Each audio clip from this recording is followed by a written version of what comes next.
Պարոն Մարտիրոսյան, սկսենք ձեր հայտարարագրերից, եթե թույլ կտաք։ 17 թվականին պաշտոն ստանձնելու հայտարարագրում նշել եք, որ արդեն իսկ ունեք 6 միլիոն դրամ։ Կասեք, որտեղից էր այդ գումարը գոյացել։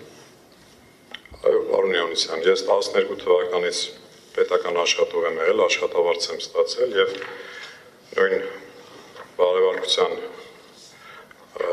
արձանագրության մեջ նշված է եւ դա փաստ է, որ ես 14 թվականին նաեւ ամուսնացել եմ ու ինչպես ընդունված բոլոր հայկական հադատներով նաեւ իմ բարեկամները որոշել են, որ դրամական եղանակով նվերները տան ու այդ ընթացքում կուտակվել է։ Ես սովորություն եմ ունեցել նաեւ փոքր ժամանակվանից փող կուտակել, այդ այսպես ասած կասա ունենալու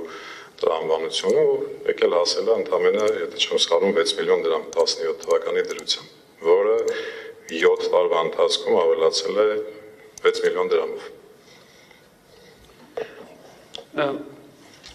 Պարոն Մարտիրոսյան, 18 թվականի հայտարարագրում նշել եք, որ Վանաձորում հող եք ձեռք բերել անվճար, կասեք ինչ հող է, ինչ պատմություն է, ինչ եք անվճար ստացել։ Ես անվճար հող չեմ ստացել 18 թվականին Վանաձորում։ Ձեր հայտարարագրում է դա գրված 18 թվականի տարեկան հայտարարագրում։ Դա կնոջս հայտարարագիրն է, իմ հայտարարագիրը չի, պարոն Լեոնիսյան։ Ձեր կնոջ հայտարարագրին դեռ կանդրադառնանք, ձեր հայտարարագիրն է ասում, լավ։ 18 թվականին ես հող չեմ ստացել, 18 թվականի հայտարարագիրը իմ ձեռքին կա, առհասարակ հող չեմ ստացել, ես ամբողջ կյանքում ստացել եմ մի հատ նվեր, իմ հայրական տունն է, որը իմ հայրը,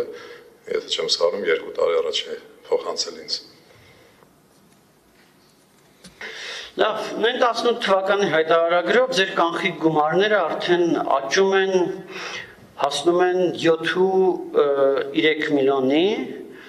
այնինչ նույն տարվա ընթացքում երեխա եք ունեցել, այլ ծախսեր եք ունեցել եւ ձեր կինը ոնց որ թե այդ տարի չի աշխատել։ Կասեք ձեր գաղտնիքը որն է տենց գումար կուտակելու։ Գաղտնիքա ոնց ասեմ։ Գաղտնիք չկա, պարոն Լեոնիսյանը։ Ստացել ենք աշխատավարձ, կուտակել ենք իմ երեխայի ծնվելու հետ կապված ծախսերը, նաև այտենց առանձնապես ծախսել չի եղել, երեխան գնաց է ծնվել է, բերել ենք տուն, մի հատ կալյասկա ենք առել ու վերջ։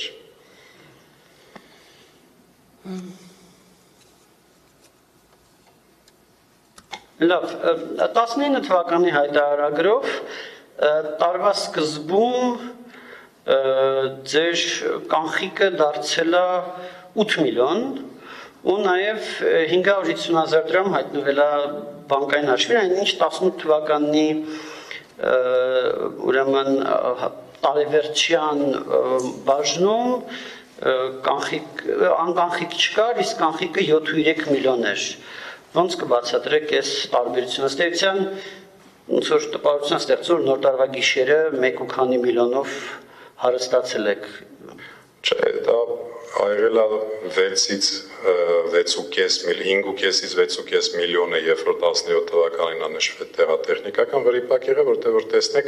տարվա վերջին դեկտեմբերի 31-ի դրությամբ այլ թիվ անշվել, հունվարի 1-ի դրությամբ այլ։ Իսկ ինչ վերաբերում է քարտին արկա գումարին, ուղղակի չեմ կանխիկացրել։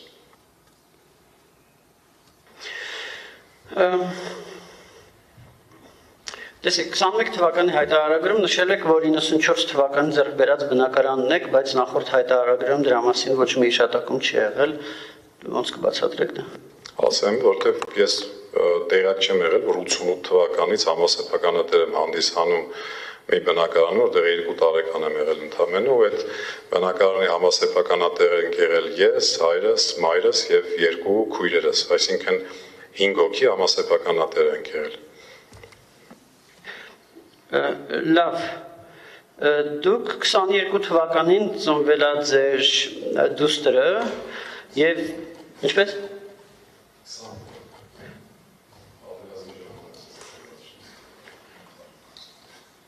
Ստեղ երևի վրիպակ կա, լավ, ինչևից է, բայց ոնց որ թե չեք հայտարարագրել սոցիալ նախարարություն ստացած այդ վճարը, որը ենթադրում եմ ստացել եք։ Կինս է ստացել, հավանաբար մոռացել է նշել, այնտեղ չգիտեմ 8000 թե 9000 դրամ էր, ուղում կանենք կավելացնենք անպայման այդ գումարը։ Լավ, գանք ուրիշ հարցի էլի։ Դուք ձեր հորից օրինակ գումար եք վերցնում ՎՏԲ բանկից վարկ եք վերցրել, ենթադրում եմ այդ վարկը ինչ-որ տոկոսադրույքով է, տոկոսը լեկ չէ վճարում, ուրեմն 1 միլիոն դրամ վերցրել 22 թվական 1 միլիոն դրամ վերցրել եք ՎՏԲ բանկից, 2.5 միլիոն դրամ ձեր հորից, այնինչ 11.5 միլիոն դրամ կանխիկ գումար ունեիք։ Ճիշտ ասած այդքան կանխիկ գումար ունեցողը ինչի է վարկ վերցնում, այդ վարկի տոկոսադրույք վճարում։ Հարցը ինչպես կբացատրեք դա։ Բացատրեմ, որ այն կուտակված գումար, եթե նկատեք իմ կնոջ հայտարարում, վերջի 3 տարին ինքը առասարակ կանխիկ գումար չի հայտարարում, եւ այս գումարը, որը որ այս բայդրությամբ շուրջ 12 միլիոն դրամ է, մեր ընտանիքի գումարն է։ Իսկ այդ 1 միլիոն դրամը եւ վարկը դա այն աշխատավարձի, որ օվերդրաֆտ էին ասում, գումարը պետք ընթացիկ ծախսեր անելու, որը որ 2 միլիոն դրամը չէր գերազանցում եւ հայտարարման ենթակա չէր, վերցրել ենք եւ ես դա վճարում եմ։ Իմ ընտանիքը այդ վարկի հետ որևէ առնչություն չունի։ Հա, չէ, ես ընտանիքի մասով չէի ասում, բայց իմ համար անհասկանալի է։ Ես առաջ գնելով ասեմ։ Հա, չէ, ես ասում եմ, իմ համար անհասկանալի է վարկ վերցնել, դրա համար տոկոսադրույք վճարել, եթե փողում ունես։ Այդտեղ չի բռնում։ Եթե փողը միայն քոնն է, դու քո այցողությամբ կարող ես տնօրինել, կարծում եմ նորմալ է, բայց դեպքեր են լինում, երբ որ պետք չի տան գումարին ձեռք տալ, որտեղ տան գումարը ցանկացած պահի կարող պետք լինի, ու այսօր չգիտենք, ես տուն կհասնեմ, թե ոչ, պարոն Հովհաննիսյան, այդ գումարը թող տունը մնա, եթե տուն չհասնեմ, գոնե երեխեքը կունենան այդ